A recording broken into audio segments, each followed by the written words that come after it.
大家好，我是小颖。今天我们用面条和茄子来分享一个非常好吃的做法。首先我们准备一个正经的茄子，清洗干净之后把根蒂切去不要，然后再改刀切成薄薄的厚片。茄子皮的营养非常的丰富，含有丰富的花青素和各种维生素，所以茄子皮千万不要去掉。切好之后再改刀切成粗条，最后改刀切成小丁。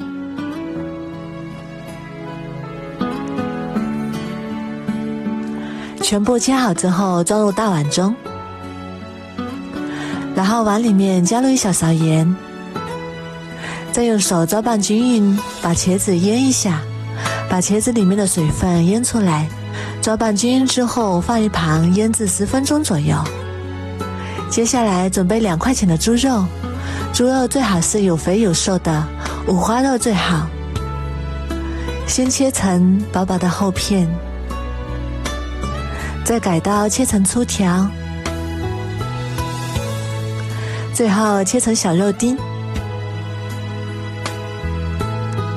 全部切好之后装入碗中备用。再来准备一个青椒，去籽去蒂，然后再改刀切成粗条，最后切成小丁。全部切好之后装入碗中备用。再来准备一把洗干净的小葱，把葱白和葱叶分开切，把葱白切成葱花。切好之后装入碗中备用。再把葱叶也切成葱花，切好之后装入碗中备用。再来准备1块去皮的生姜，先切成薄片，再改刀切成细丝，最后切成姜末。切好之后和葱白放在一起。再来准备1把大蒜，先切成薄片，再改刀剁成蒜末。剁好之后装入碗中备用。接下来调一个料汁，碗中加入2勺生抽，1勺老抽，1勺蚝油，1勺黄豆酱，2勺白糖提鲜，2勺食盐，最后加入半碗清水，然后用筷子搅拌均匀，先放一旁备用。这会儿我们的茄子也已经腌好啦，腌出了不少的水分，然后用手把茄子挤一挤，把多余的水分挤出来，像这样就可以啦。挤好之后装入碗中备用。然后起锅加入少许食用油，油热之后加入1把花椒，1个八角，然后开小火翻炒出香味。炒香之后再把花椒和八角捞出来不要，捞干净之后再把肉丁加进来翻炒，把五花肉的油脂炒出来，炒出香味，炒至五花肉微微花黄，然后加入2勺料酒，再把葱姜蒜末加进来，然后翻炒均匀，炒出香味。炒香之后再把茄子丁加进来，继续翻炒均匀，把茄子炒至断生。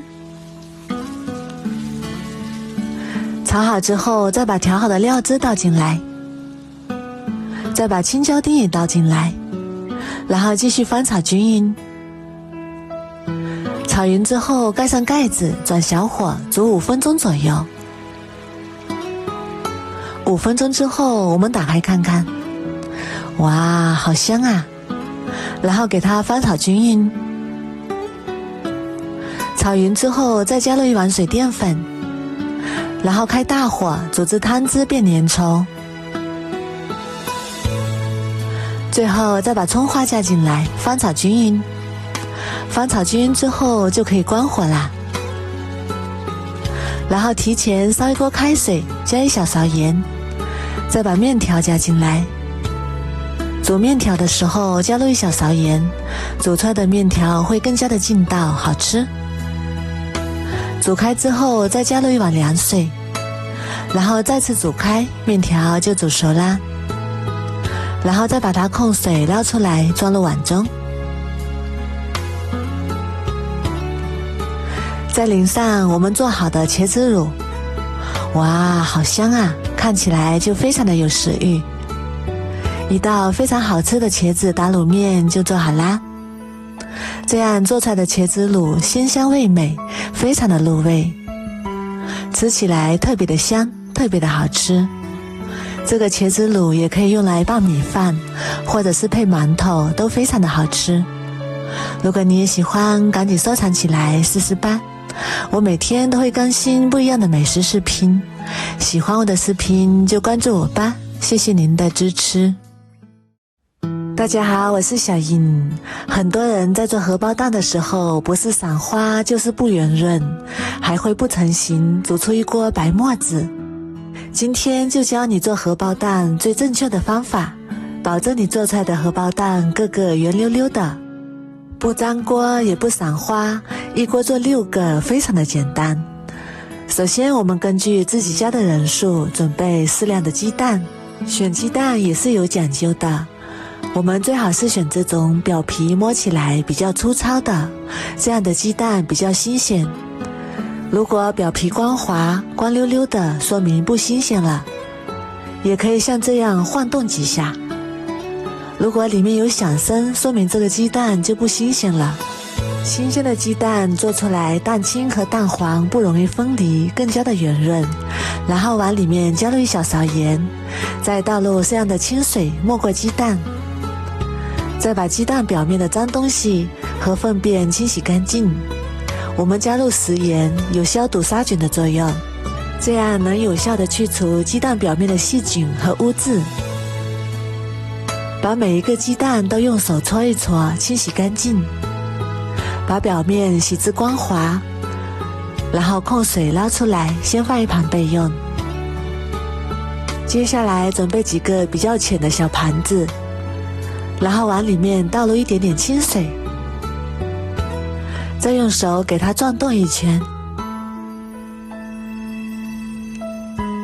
然后每个盘子里慢慢打入一个鸡蛋。接下来锅中加入1大碗清水，然后开大火把水烧开。水烧开之后，先把火关掉，然后贴近水的表面，慢慢的把鸡蛋倒进来，这样鸡蛋就不容易散开。我们关火倒入鸡蛋，水就不会一直沸腾翻滚，这样就不会煮出一锅白沫子，而且鸡蛋也不容易散花。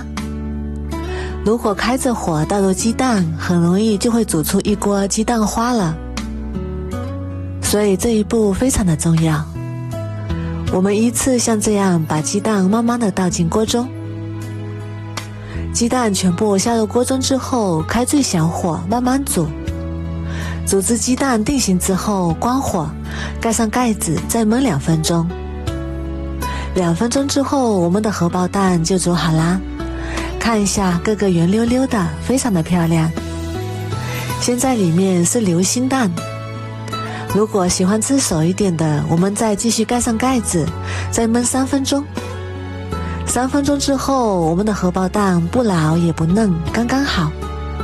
看一下，里面的蛋黄是7分熟的，吃起来口感又香又糯，非常的好吃。这时候我们可以把火关掉，把它取出来了。这样做出来的荷包蛋个个都是圆鼓鼓的，又好吃又好看。如果用它来当早餐吃，我们可以往里面加一点生抽，也可以来调一个料汁。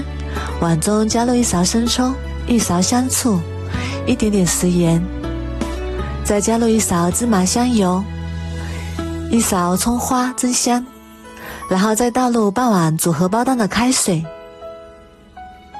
再用勺子给它们搅拌均匀，一个非常美味的汤汁就调好啦。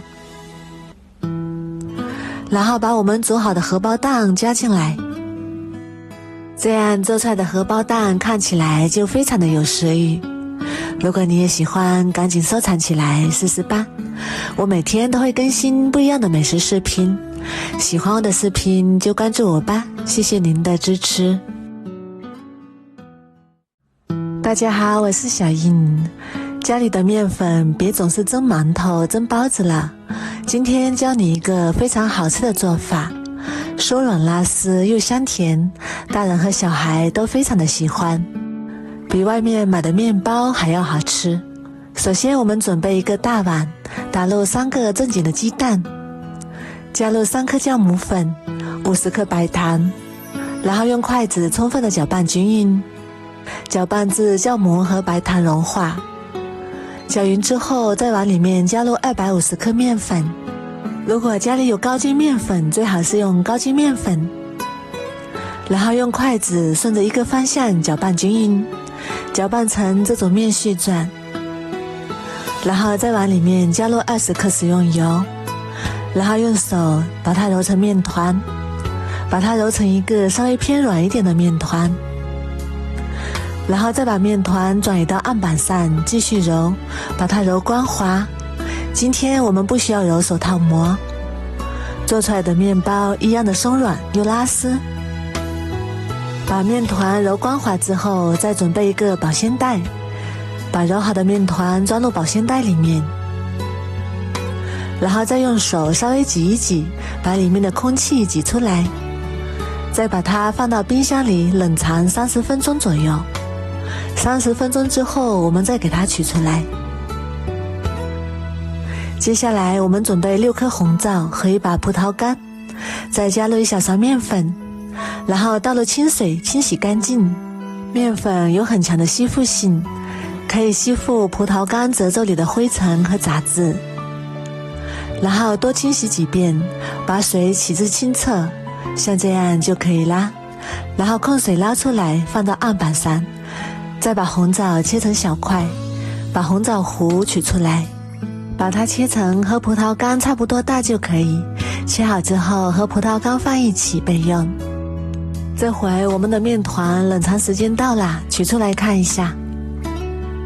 我们再用手拉一下，看看有没有出手套膜。现在我们的面团已经变得非常的有弹性，用手拉扯不容易拉断，可以拉出薄薄的一层手套膜。学会了这个方法，不用使劲的揉搓，也可以出手套膜，省时又省力。我们再拉一下另一边，非常漂亮的手套膜就出来啦，像这样就可以了。我们再把面团稍微整理一下，然后直接把它整理成长条，再把它分成3个大小均匀的小面团，再取出一个面团，用手搓一搓，搓成长条，然后取出擀面杖，把它擀薄擀长。擀好之后，再把红枣和葡萄干放在中间，然后再从一旁把它卷起来，尽量把馅料都卷到里面去。整理一下，再从一头把它卷起来。我们尽量给它卷得结实一点。最后把接头压在下面，这样我们一个生坯就做好啦。再来准备几个小碗，里面刷上食用油，再把做好的生坯放到碗中。全部做好之后，盖上盖子，发酵20分钟左右。20分钟之后，体积明显变大，用手按压，迅速回糖不回缩，像这样就发酵好啦。再准备一个鸡蛋黄，用刷子把它搅散，搅拌均匀。把每一个生坯表面都刷上一层蛋黄液，这样做出来的成品金黄金黄的，非常的漂亮。全部刷好之后，再撒点白芝麻点缀，然后盖上耐高温的保鲜膜，把它整理一下，包得严实一点，不要漏气。包好之后，直接放到蒸锅里面，冷水上锅，水开之后大火蒸25分钟左右。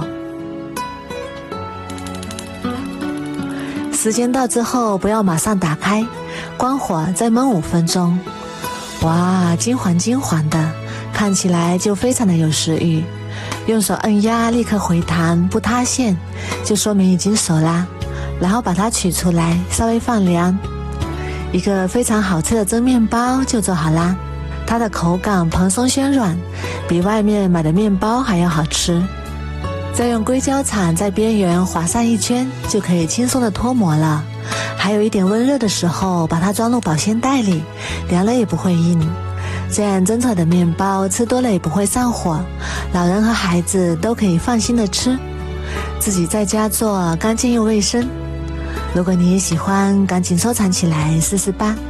我每天都会更新不一样的美食视频，喜欢我的视频就关注我吧，谢谢您的支持。大家好，我是小颖。夏天没有胃口，爱出汗，一定要多给家人做这道丝瓜三鲜汤，补充营养水分，而且味道很鲜美。做法也是非常的简单。首先我们来准备一根不老不嫩的丝瓜，去皮。我们在买丝瓜的时候要用手捏一捏，按压比较紧实的丝瓜才是新鲜的丝瓜，如果按压比较绵软，丝瓜就不新鲜了。去皮之后去头去尾，然后再改刀切成滚刀块。夏天的丝瓜水分充足，味道也很鲜美，我们平时可以多吃一些，对身体的好处非常多。全部切好之后装入大一点的碗中，然后加入适量的清水没过丝瓜，再加1小勺盐，1勺白醋，然后用筷子充分的搅拌均匀。加入盐和白醋可以防止丝瓜氧化变黑。搅拌均匀之后，先放一旁备用。再来准备1把海鲜菇，把根部切去不要。海鲜菇可以增加汤的口感，吃起来味道更加鲜美。切成小段之后装入碗中备用。再来准备1把小葱，把葱白和葱叶分开切，把葱白切成葱花，切好之后装入碗中备用。再把葱叶也切成葱花，切好之后装入碗中备用。再来准备1块生姜，先切成薄片，再改刀切成姜丝，最后切成姜末。切好之后装入碗中备用。再来准备2块钱的瘦肉，把上面的油脂切去不要，然后改刀切成厚厚的薄片。丝瓜汤中加一点瘦肉，它的营养更加丰富，而且汤汁也会更加的醇厚好喝。全部切好之后装入碗中，再加入1小勺盐增加底味，适量的胡椒粉去腥，最后加入1个鸡蛋清，可以让肉片吃起来更加的滑嫩。然后充分的搅拌均匀，让调料化开。搅拌均匀之后再加入1勺玉米淀粉，淀粉可以锁住肉片中的水分，吃起来更加的鲜嫩。然后继续搅拌均匀，搅匀之后先放一旁备用。再来准备1个小碗，打入3个正经的鸡蛋，然后起锅加入适量食用油，油热之后把鸡蛋倒进来，开中火慢慢煎，煎至鸡蛋定型。鸡蛋定型之后再转动锅子，让它受热均匀，煎至底部金黄。底部金黄之后再给它翻个面，然后继续把它煎至2面金黄。2面金黄之后再把它盛出来，控一下油，然后把它放到案板上，先切成长条。切好之后再改刀切成菱形块，这样煎出来的鸡蛋不管是下面条还是做汤都非常的香。切好之后装入碗中备用。然后起锅加入少许油，油热之后把葱白和姜末加进来爆香。炒香之后再把海鲜菇加进来翻炒，把海鲜菇的水分炒出来，炒至海鲜菇变软。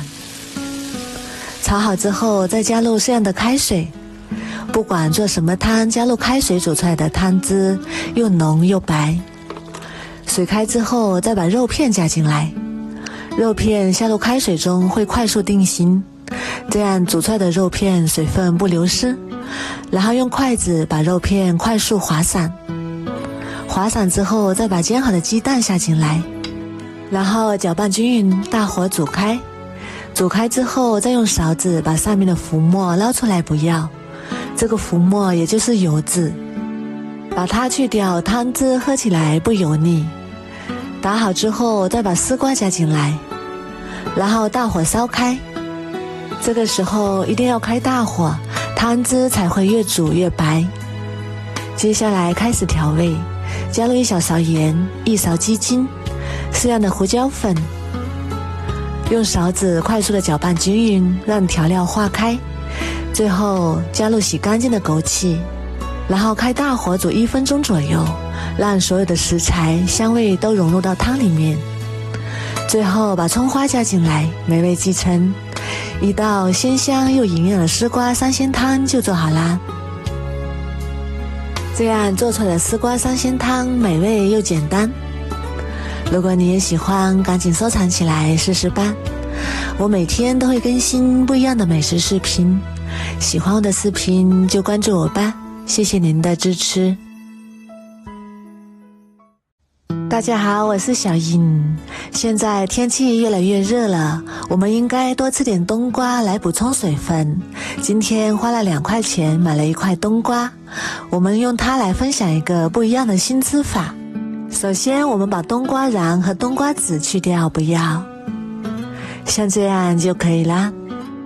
然后我们再把冬瓜皮切去，不要。我们在选冬瓜的时候要选这种绿皮的冬瓜，这样的冬瓜吃起来口感比较好。去皮之后再改刀切成厚厚的薄片，切的薄厚均匀一点就可以。全部切好之后再改刀切成细丝，切好之后装入大一点的碗中，然后碗里面加入1小勺盐，再用手充分的抓拌均匀，把冬瓜腌一下，腌出部分水分。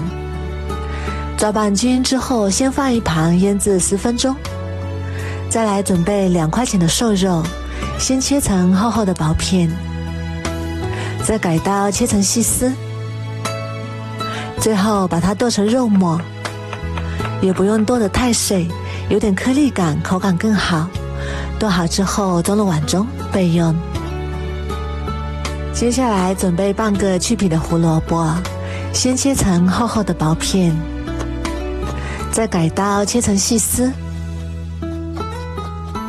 最后切成小碎丁，尽量切得碎一点。切好之后装入碗中备用。再来准备几瓣大蒜，先用刀压扁，大蒜先用刀压一下，能激发出大蒜的香味，然后再把它剁成蒜末。剁好之后装入碗中备用。再来准备1把小葱，把葱叶和葱白分开切，把葱白切成葱花，切好之后和蒜末放一起，再把葱叶也切成葱花，切好之后装入碗中备用。现在我们的冬瓜也已经腌好啦，腌出了不少的水分，然后再用手挤一挤，把里面的水分挤出来。我们尽量给它挤得干一点，这样吃起来口感更加的脆爽。挤好之后装入大一点的碗中备用。冬瓜汁也不要倒掉，留着等一下有用。然后再往冬瓜里面打入4个正经的鸡蛋，然后再用筷子把鸡蛋搅散，搅拌均匀，让鸡蛋液和冬瓜充分的融合在一起。搅匀之后再加入1勺玉米淀粉，然后继续用筷子搅拌均匀，多搅一会儿，搅拌至没有干淀粉颗粒，像这样就可以啦，先放一旁备用。再来准备1个小碗，加入2勺生抽，1勺盐，1勺鸡精，1小勺胡椒粉，1勺玉米淀粉，1勺蚝油，最后加入1碗腌冬瓜的水，然后用筷子充分的搅拌均匀，先放一旁备用。然后起锅加入少许食用油，油热之后把冬瓜鸡蛋液加进来，然后用铲子把它铺平，把它铺成圆形，然后转小火慢慢煎。煎至底部定型之后，轻轻地晃动锅子，让它受热均匀。煎至一面金黄之后，再利用一个盘子给它翻个面，然后继续开小火慢慢煎，把两面都煎至金黄。两面金黄之后，再把它盛出来，装入盘中备用。哇，好香啊！这个饼看起来就非常的有食欲。然后起锅加入少许油，油热之后把肉末加进来翻炒，开小火把它快速炒散，炒出香味，炒至肉末微微花黄，然后再加入一勺料酒去腥增香，继续翻炒均匀，炒出香味。炒香之后再把葱蒜末加进来，翻炒均匀，炒出香味。炒香之后再把胡萝卜丁加进来，继续翻炒均匀，把胡萝卜丁炒至断生。炒好之后再把刚刚调好的料汁倒进来，然后大火煮开，把汤汁煮至粘稠，像这样就可以啦。然后关火，再把炒好的汤汁淋在鸡蛋饼上面，最后撒点葱花点缀，美味继承。一道非常好吃的肉末冬瓜鸡蛋饼就做好啦，它的口感非常的滑嫩鲜香，然后再用刀把它分成小块，更方便使用。这样做的冬瓜鸡蛋饼好看又好吃，关键是还特别的下饭。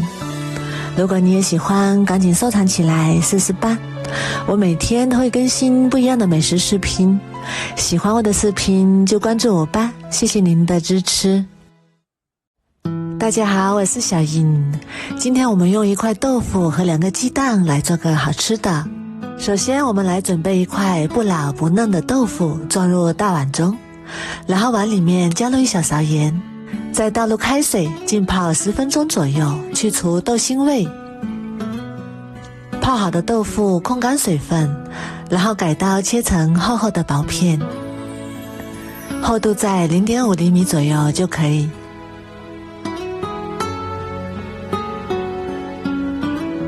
全部切好之后装入盘中备用。接下来准备几瓣大蒜，先切成薄片，再改刀切成蒜末，切好之后装入碗中备用。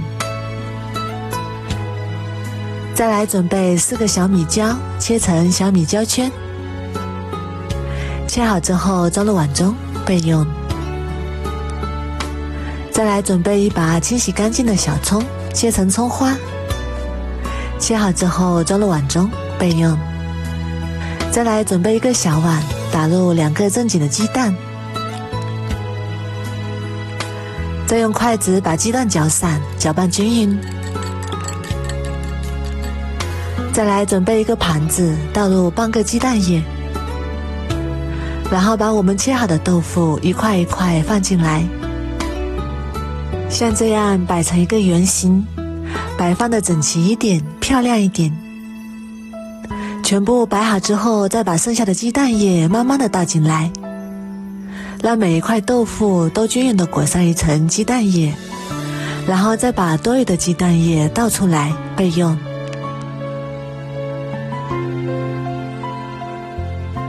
然后起锅热油，油热之后把豆腐慢慢倒进来，再把剩下的鸡蛋液淋在豆腐上面，然后开中小火慢慢煎，煎至底部定型之后，轻轻地晃动锅子，让底部受热均匀，不容易糊锅底。底部定型之后，我们再转最小火慢慢煎，把中间剩余的鸡蛋液给它淋入旁边，然后煎至鸡蛋液凝固，这时候不要着急翻面，等鸡蛋液完全凝固之后再翻面。像这样就差不多啦。我们利用一个盘子给它翻个面，翻过来之后再给它倒回锅中，然后继续中小火慢慢煎，煎至两面金黄。像这样两面金黄就可以啦。然后再把它盛出来，装入盘中备用。锅中加入少许油，油热之后把蒜末和小米椒倒进来，再加几个干辣椒，然后翻炒均匀，炒出香味。炒香之后再加入一勺生抽，一点点老抽上色，然后继续翻炒均匀，炒出酱香味。炒香之后再加入半碗清水，然后加入一小勺盐，一勺鸡精，一勺白糖提鲜。大火烧开之后用铲子搅拌均匀，然后再把鸡蛋豆腐倒进来，用铲子整理一下，让鸡蛋豆腐泡到汤汁里面。盖上盖子，转中小火，再焖3分钟左右。时间到了，我们打开看看，哇，好香啊！这个颜色也非常的漂亮，豆腐和鸡蛋都吸足了汤汁，非常的入味。最后把葱花加进来，美味继承。哇，真的是太香了！一个简简单单的蛋包豆腐就做好啦，把它装入盘中就可以开吃了。鸡蛋豆腐这样做非常的入味又下饭，咬上一口外酥里嫩，口口爆汁，真的是太香了。颜色看起来也非常的漂亮。如果你也喜欢，赶紧收藏起来试试吧。我每天都会更新不一样的美食视频，喜欢我的视频就关注我吧，谢谢您的支持。大家好，我是小英。把鸡蛋倒入滚烫的开水里面，瞬间就变成一道快要失传的传统美食，很多人都没有见过，也没有吃过。做法非常的简单，而且特别的好吃。首先我们根据自己家的人数准备适量的鸡蛋，把它放入大一点的碗中，然后往里面加入1小勺盐，再加入适量的温水没过鸡蛋。我们用盐水把鸡蛋给它浸泡5分钟，食盐有消毒杀菌的作用。先把鸡蛋浸泡一下，会洗得特别的干净。我们再来准备一些配菜，适量的芹菜切成小丁，切好之后装入碗中备用。再来准备半个去皮的胡萝卜，先改刀切成厚厚的薄片，再改刀切成细丝。我们尽量给它切得细一点，最后切成胡萝卜丁。胡萝卜丁尽量切得碎一点，切好之后装入碗中备用。再来准备一把清洗干净的小葱，把葱白和葱叶分开切，先把葱白切成葱花，切好之后装入碗中备用。再把葱叶也切成葱花，葱花尽量切得小一点，切好之后装入碗中备用。再来准备2块钱的猪肉，猪肉最好是有肥有瘦的，这样口感比较好。先改刀切成厚厚的薄片，再改刀切成肉丁，最后给它剁成肉末，也不用太碎，有点颗粒感，口感更好。剁好之后装入碗中备用。再来准备几瓣大蒜，放入拉蒜器里面，把它拉成蒜末，像这样就可以啦，先放一旁备用。这时候鸡蛋上面的脏东西已经泡软了，然后把它一个一个清洗干净，把上面的粪便和杂质都清洗干净。清洗干净之后再把它控水捞出来，然后再来准备一个碗，把鸡蛋一个一个打入碗中。鸡蛋打好之后再加入1小勺盐增加底味，再加入1勺白醋去腥增香，而且加入白醋还能够让鸡蛋更加的松散，更加的嫩。然后用筷子充分的搅拌均匀，我们尽量多搅一会儿，给它搅得散一点。用筷子像这样调几下，可以快速的把鸡蛋搅散。鸡蛋搅拌均匀之后，先放一旁备用。然后锅中倒入1碗清水，开大火把水烧开。水开之后，再把搅好的鸡蛋液慢慢的倒进来。鸡蛋液全部倒入锅中之后，再转中火，火不用太大，不然会煮成一锅鸡蛋花。然后用铲子轻轻的推动几下。推动鸡蛋的时候，一定要连同锅底的鸡蛋一起铲起来，一直这样推动至鸡蛋完全定型。这时候的鸡蛋非常的松散，非常的嫩。看一下，像这样就可以啦。然后关火，把它盛出来，装入碗中备用。然后起锅，加入少许食用油，油热之后把肉末倒进来，翻炒。开小火把肉末炒香，把多余的油脂炒出来，把肉末炒至完全变白，有一点微微花黄，像这样就可以啦。然后把葱白加进来，蒜末也加进来，然后转小火翻炒，把葱花和蒜末中的香味炒出来。炒香之后，再把胡萝卜丁加进来，芹菜丁也加进来，然后继续翻炒均匀，把胡萝卜丁炒至断生，把芹菜中的香味彻底的炒出来。炒好之后，再倒入1碗清水，然后开大火烧开。水开之后，加入1小勺盐，1勺鸡精，一点点味精，1勺白糖提鲜，1小勺蚝油，1勺生抽，1勺老抽上色，然后用铲子搅拌均匀，并且把锅中的汤汁煮开。汤汁煮开之后，再加入1碗水淀粉，然后开大火把汤汁煮至粘稠，也不用收得太浓，像这样就可以啦。然后关火，把我们调好的料汁均匀地淋在鸡蛋上面。哇，好香啊！看起来就非常的有食欲。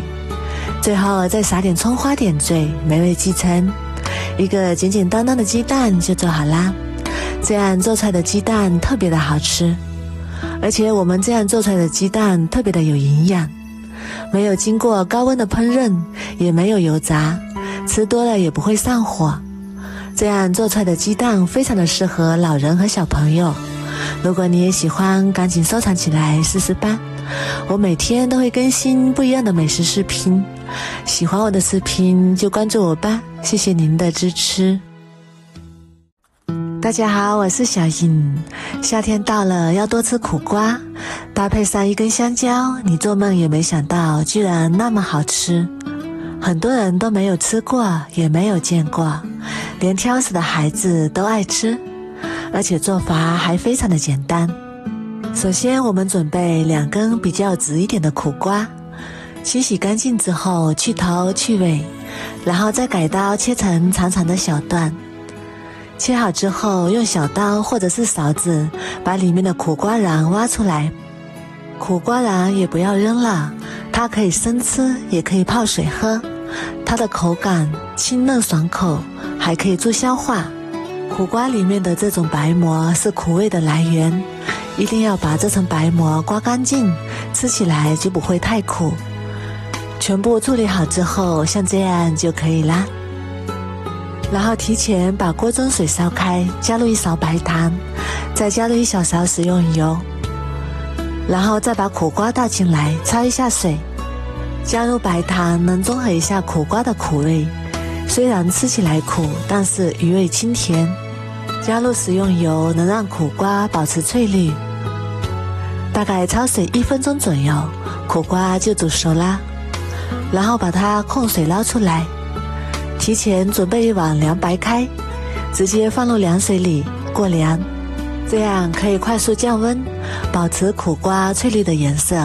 苦瓜放凉之后，把它取出来放在案板上，然后再准备一根去皮的香蕉放到苦瓜里面，然后再把多余的这一段切下来放到另外一个苦瓜里。全部处理好之后，再改刀切成薄薄的厚片，尽量切得厚一点，这样香蕉就不容易脱落。全部切好之后装入盘中备用。然后锅中加入250毫升清水，再倒入60克白糖，然后开大火把白糖熬至融化，一边煮一边用铲子不停地搅拌，这样能够让白糖快速的融化。白糖融化之后，再加入一把提前洗干净的枸杞，然后转中火煮30秒左右。30秒之后，再加入1碗水淀粉勾芡，然后开大火把汤汁煮开，用铲子不停地搅拌，把汤汁熬至粘稠，像这样非常粘稠的状态就可以了。然后关火，然后再把煮好的汤汁淋在苦瓜上面，哇，看起来就非常的有食欲。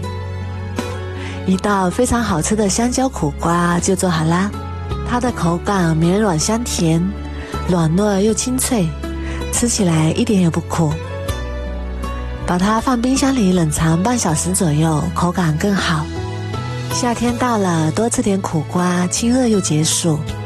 如果你也喜欢，赶紧收藏起来试试吧。我每天都会更新不一样的美食视频，喜欢我的视频就关注我吧，谢谢您的支持。大家好，我是小颖，今天给大家分享一个玉米面非常好吃的做法，做法比包子简单，比油条还好吃。首先我们准备200克玉米面倒入大碗中，玉米面是粗粮，它的营养非常的丰富，平时我们多吃一些玉米面，对身体的好处非常多。然后往里面慢慢加入100毫升开水，一边加一边搅拌，把这个玉米面烫一下，烫过的玉米面口感更香，吃起来更加的细腻。再把它搅拌成这种颗粒状，然后放凉，放置不烫手之后，加入5克酵母粉，1小勺白糖，促进酵母发酵，然后用筷子充分的搅拌均匀，搅拌至酵母粉和白糖融化。这里要注意，玉米面要放凉到40度以下才可以加酵母粉，如果太烫的话会把酵母烫死，那样的话面就发不起来了。有一点点温热的时候再加入酵母粉，那样做出来的面食才会蓬松暄软。搅拌均匀之后，再打入4个正经的鸡蛋，然后继续用筷子搅拌均匀，让这个玉米面充分的吸收鸡蛋液，搅拌成这种粘稠的酸奶状就可以。然后再慢慢倒入300克普通面粉，像这样一边加一边不停的搅拌，最后搅拌成这种棉絮状，再下手揉成面团。一开始可能会比较粘手，不容易揉光滑，然后我们继续揉一揉，然后我们再把它放到案板上，盖上面盆休息5分钟。5分钟之后再来揉面，这样很轻松就能把面团揉光滑了，像洗衣服一样反复的揉搓几下，揉个5-6分钟左右，这样做出来的面食会更加的蓬松有韧性，吃起来口感也会更好。像这样把面团揉光滑就可以啦。然后在面盆底部刷上一层食用油，再把揉好的面团放进来整理一下，把它压得扁一点。面团上面再刷上一层食用油，锁住表面的水分，然后盖上保鲜膜，放到温暖的地方发酵半个小时左右。再来准备一把洗干净的小葱，切成葱花，葱花可以多切一点，多放点葱更香。切好之后装入小碗中，再加入2勺面粉，1小勺13香，1小勺盐，然后淋上烧开的热油爆香，激发出小葱的香味，然后再用筷子搅拌均匀，这样我们的油酥就做好啦，先放一旁备用。现在我们的面团已经发好啦，满满的一大盆，里面全是蜂窝状。像这种状态，面团就发好啦。然后面板上撒一点干面粉，防止粘黏，再把面团取出来揉一揉，排排气。我们尽量多揉一会儿，揉5分钟左右，再把它搓成长条，然后切成大小均匀的面剂。第一个面剂要切得稍微大一点，剩下的面剂大小均匀，稍微小一些就可以。然后先取出第一个比较大的面剂子揉一揉，揉好之后再把它整理成圆形，表面上再撒点干面粉，防止粘黏，然后取出擀面杖，把它擀大擀薄，擀成一个圆形的大面片，像这样就可以啦，先放一旁备用。然后再把剩下的面剂子全部揉成圆形，再摁扁，用擀面杖擀成大小均匀的小面片。再把第一个擀好的大面片先取出来，从中间倒入我们调好的油酥，然后用刷子把它刷均匀，边缘留出2厘米左右，不要刷到。如果不喜欢油酥的，也可以换成豆沙馅，或者是各种果酱。刷好之后再盖上一张小面片，稍微给它整理一下，然后再刷上油酥。我们每放上一张面片就刷上一层油酥，像这样一层一层的叠加上去，直到把所有的面片都盖上。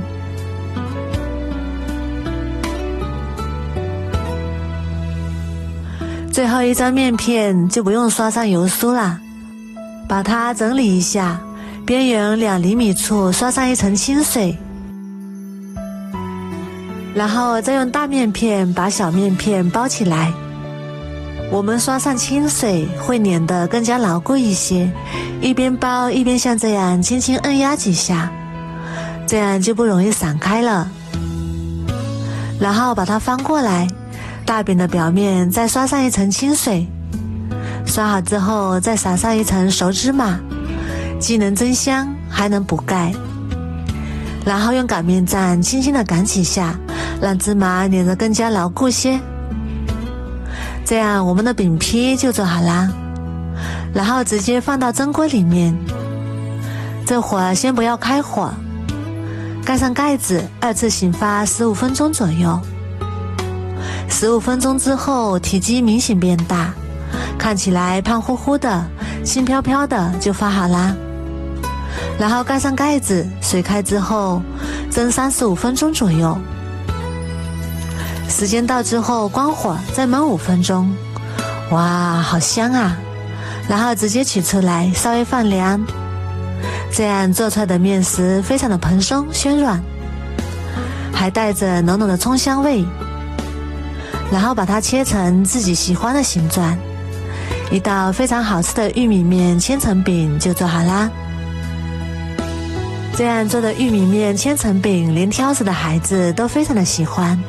它的口感蓬松暄软，葱香味十足，一层一层，层层分明。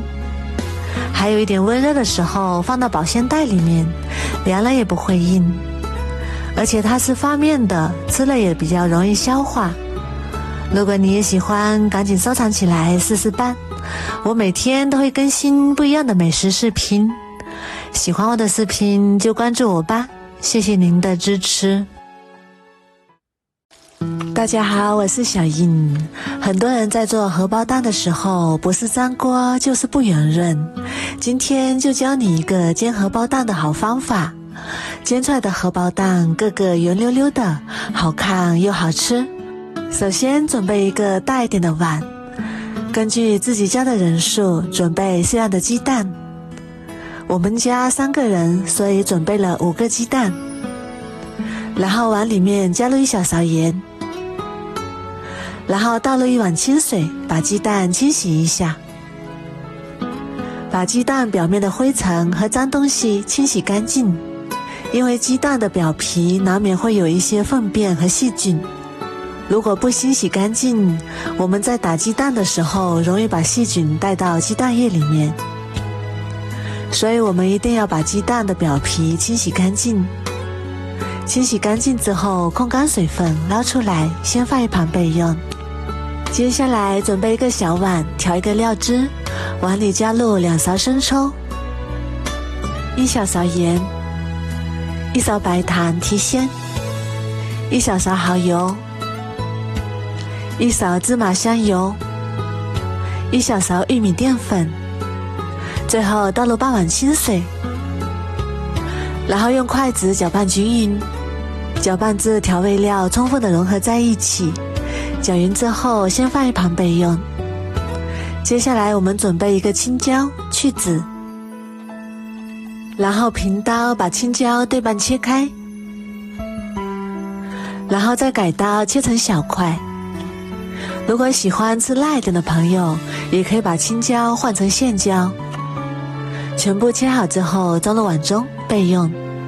接下来准备3个小米椒，改刀切成小米椒圈。不喜欢吃辣的朋友可以不放。切好之后装入碗中备用。再来准备6瓣大蒜，改刀切成小粒。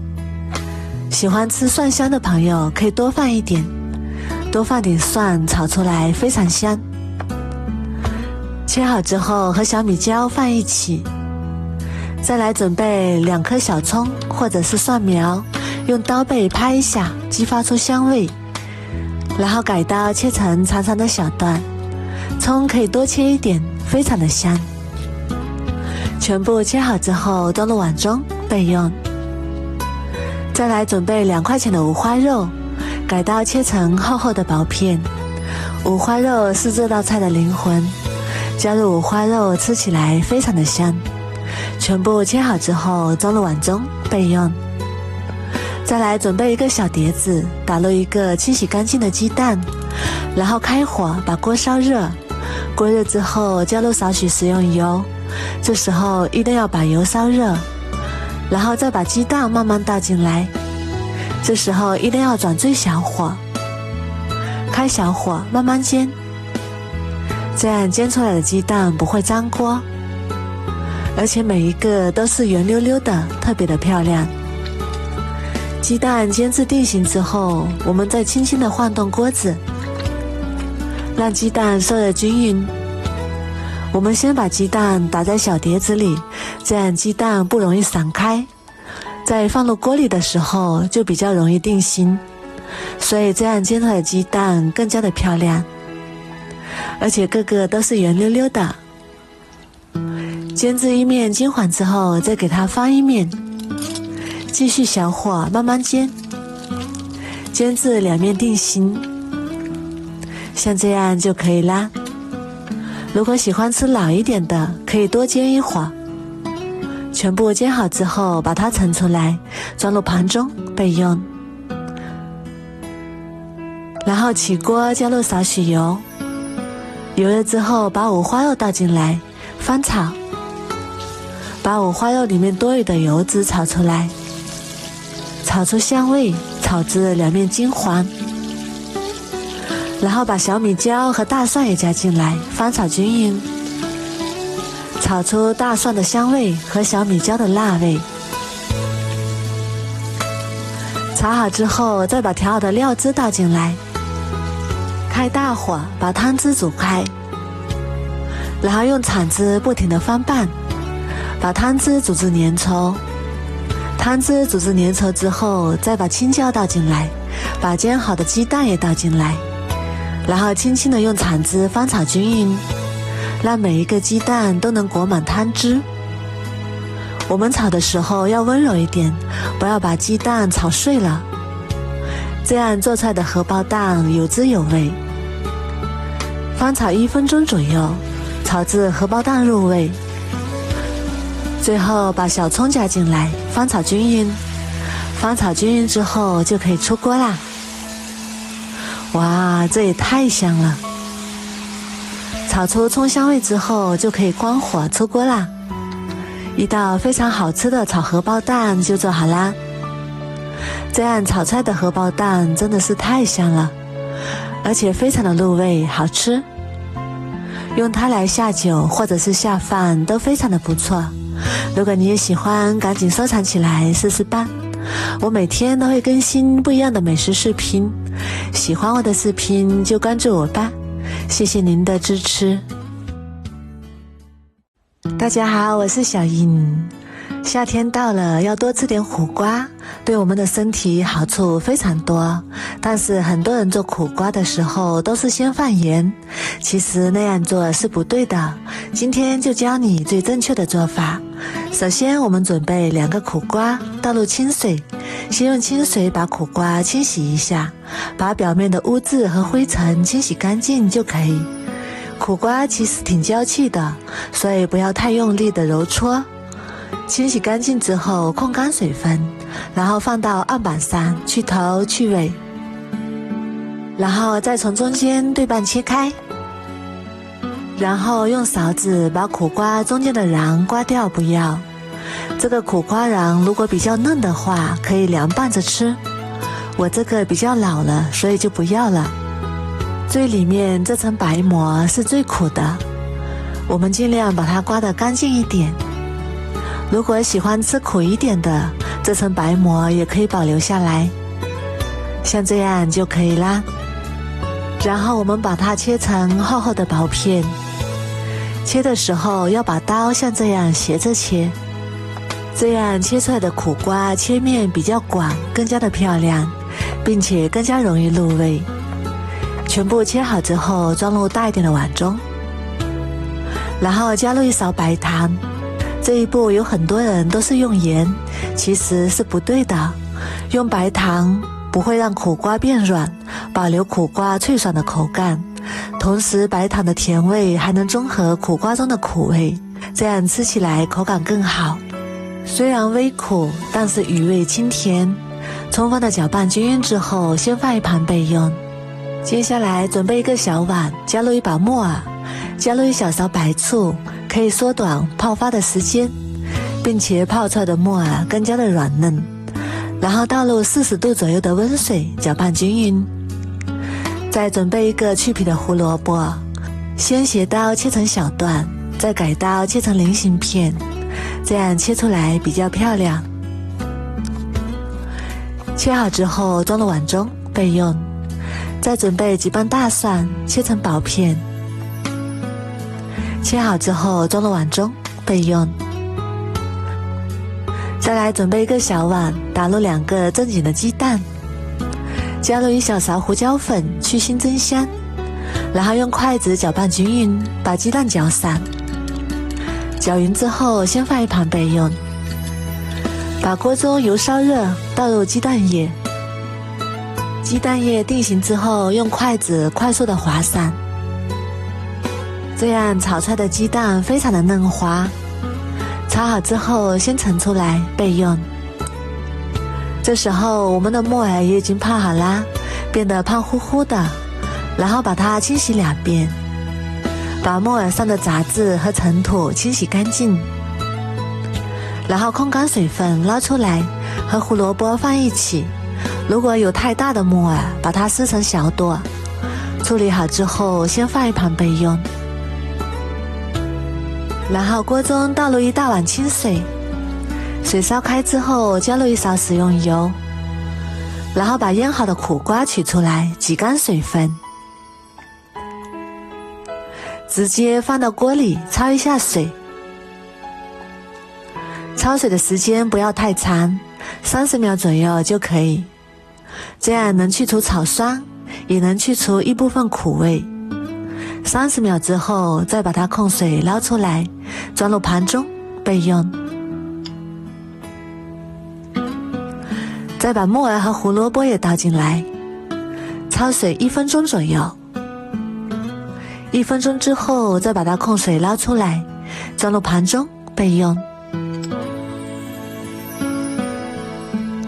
然后锅中加入少许食用油，油热之后把蒜片加进来翻炒，炒出蒜香味。炒香之后再把木耳和胡萝卜加进来翻炒均匀，炒1分钟左右。1分钟之后再把苦瓜加进来翻炒均匀。为了保留苦瓜清脆的口感，不要炒得太久，翻炒30秒左右就可以。炒好之后再把鸡蛋加进来，然后翻炒均匀。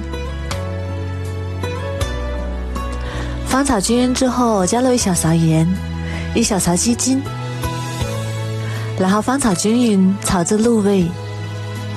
这样我们一道非常好吃的鸡蛋炒苦瓜就做好啦。炒的时间不要太长，像这样就可以关火出锅啦。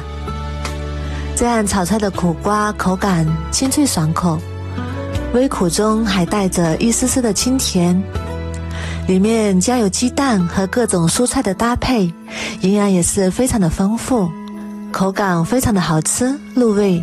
如果你也喜欢，赶紧收藏起来试试吧。我每天都会更新不一样的美食视频，喜欢我的视频就关注我吧，谢谢您的支持。